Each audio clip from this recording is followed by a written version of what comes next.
guys, it's Abby and welcome back to my channel.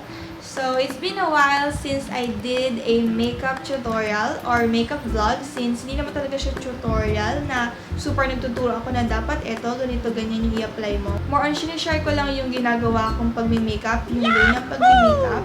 So, for today's video, as you can see from the title, we will be doing a vlog about my everyday makeup routine. Sobrang excited na ako i-share sa inyo yung aking updated everyday makeup routine. So, kung gusto mo ng very simple lang, very light na makeup, very natural, this video is for you.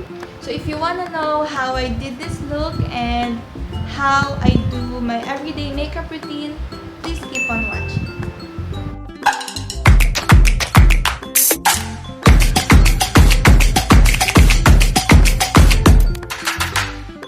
After kong maligo, mag-wash ng face, ang ginagamit ko na is BB cream. Wala na akong primer or kung ano man.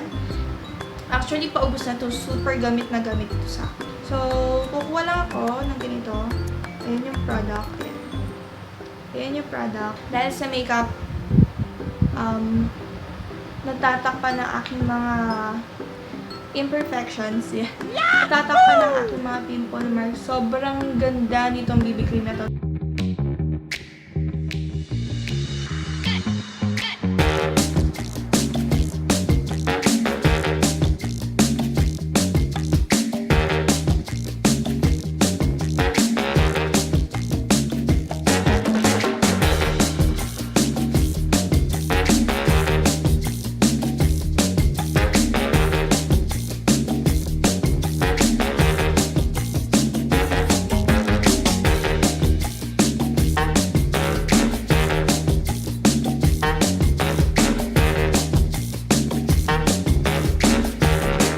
Ito na yung nilalagay ko after ng BB cream para mas maganda yung finish ng makeup ko. Gusto ko i-try ulit yung Maybelline kasi dati nag-Maybelline na rin ako. Nude beige. Alam ko ito yung mga ginagamit ko sa mga previous vlogs ko. And sobrang nagandahan ako sa coverage nito. So, ito na yung gagamitin ko ngayon. So, ganyan yung tsura niya. Ayan, meron siyang sponge. And then, ayan yung laman niya.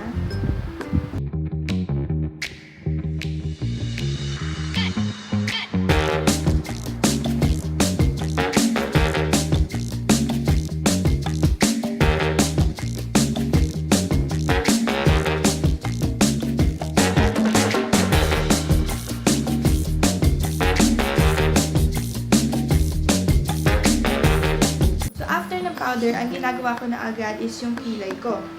So, sa kilay ko, ang ginagamit ko pa din is yung April Skin na eyebrow pencil. Swak din yung color niya dun sa eyebrows ko. Hindi siya super dark.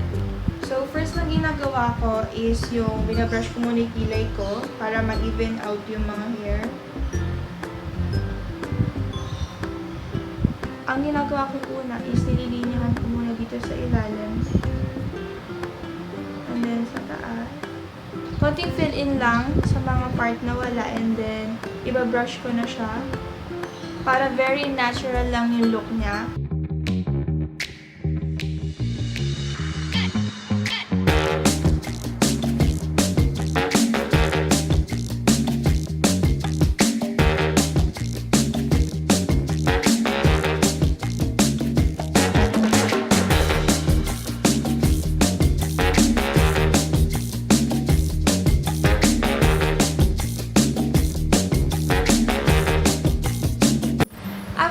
Kilay, ang ginagawa ko na ay mamaskara na ako.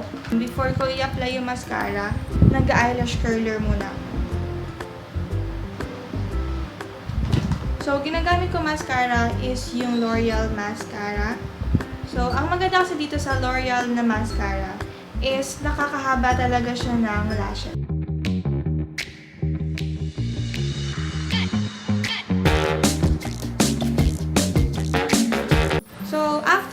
Ang ginagawa ko is nagba-blush on na ako agad. So, sobrang bilis lang talaga ng makeup ko. So, ang ginagamit ko is yung Shawil.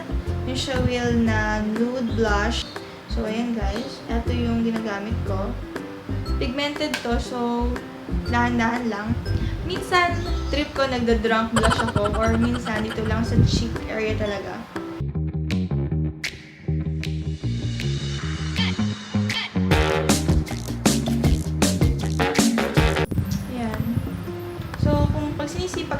maglalagay din ako ng nose contour. Pero ginagamit ko lang is itong middle finger ko. So, ganyan. Tatap ko lang siya dito. Tapos, i-apply ko siya sa nose ko. Pero super subtle lang. Para hindi super kabog naman yung nose contour ko. So, yun guys, nakapag-apply na ako ng mga pout. Nakapaglagay na ako ng blush on and ng konting contour sa nose. Ang last step para sa aking everyday makeup routine is yung lipstick. So, ito yung last step na ginagawa ko kapag nag-makeup ako everyday. So, nag-apply ako ng lipstick and ang ginagamit ko everyday is yung Nichido Velvet Matte Lip Pencil.